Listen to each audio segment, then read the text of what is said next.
ഇനി മക്കയിലും മദീനയിലും നിങ്ങൾ റമളാനിൽ ചെന്ന് നോക്കൂ.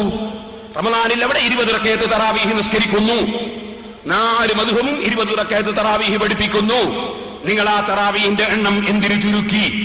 നിങ്ങൾ പറയുന്നൊരു മാക്കാന യസീദു എന്ന ഹദീസ് ഉണ്ട്. ആ ഹദീസ് ബുഖാരിയിലല്ലേ ഉള്ളത്?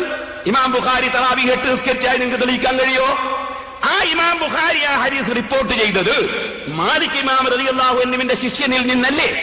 ആ ശിഷ്യൻ ആ ഹദീസ് പറഞ്ഞു കൊടുത്തത് ഇമാം മാലിക് റളിയല്ലാഹു അൻഹു അല്ലേ? ബുഖാരിയിൽ 3 സ്ഥലത്തും ഉസ്താദുമാരെ പരമ്പരയിൽ ഇമാം മാലിക് റളിയല്ലാഹു അൻഹു ഇല്ലേ? ആ മാലിക് ഇമാം റളിയല്ലാഹു അൻഹു മദീനയിലെ ഏറ്റവും വലിയ പണ്ഡിതനായിരുന്നില്ലേ? ഇമാം ഷാഫിയുടെ ഉസ്താദായിരുന്നില്ലേ? ആ മാലിക് ഇമാം റളിയല്ലാഹു അൻഹു 20-ൽ കുറഞ്ഞ തറാവീഹ് പഠിപ്പിച്ചിട്ടുണ്ടോ? മാലികി മദ്ഹബിന്റെ ഗ്രന്ഥങ്ങൾ എടുത്ത് പരിശോധിക്കൂ. ഇമാം ഷാഫി അവിടുത്തെ ശിഷ്യനായിരുന്നില്ലേ? ആ ഇമാം ഷാഫി 20-ൽ കുറഞ്ഞ തറാവീഹ് പഠിപ്പിച്ചിട്ടുണ്ടോ? ഇമാം അഹ്മദ് ബിൻ ഹംബൽ മാലിക് ഇമാമിന്റെ മുവത്ത ഷാഫി ഇമാമിൽ നിന്ന് ഓതി പഠിച്ചതല്ലേ? ഇമാം ഷാഫി റളിയല്ലാഹു അൻഹു ഇമാം മാലിക് റളിയല്ലാഹു അൻഹു മുവത്ത ഓതി പഠിച്ചതല്ലേ?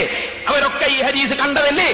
അവർക്കൊക്കെ മനസ്സിലായി ഈ ഹദീസ് ഒരിക്കലും തറാവീഹിനെ കുറിച്ചല്ല, അത് വിത്റിനെ കുറിച്ചാണെന്ന്. കാരണം ആ ഹദീസ് പറഞ്ഞത് ഇമാം ബഹുമാനപ്പെട്ട ബീവി ആയിഷ ബീവിയാണ്.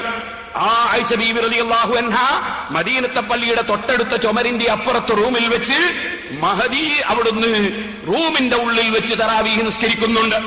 ആ സമയത്ത് 36 കൊല്ലത്തോളം മദീനത്തെ പള്ളിയിൽ 20 റക്അത്ത് തറാവീഹ് നടക്കുകയാണ്.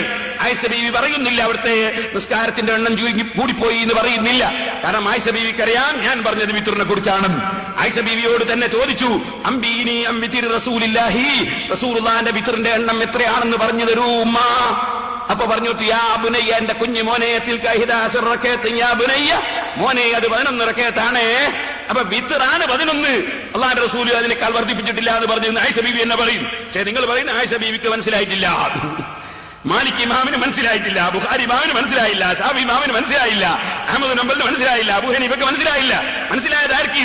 മനസ്സിലായത് നമ്മളെ ഈ ഷാർജ ഉസ്താദ്, അല്ലെങ്കിൽ ഏതോ ഒരു മൗലവി, അല്ലെ ഒരു മാഷിക്. എന്തൊരു ലോകമാണിത്!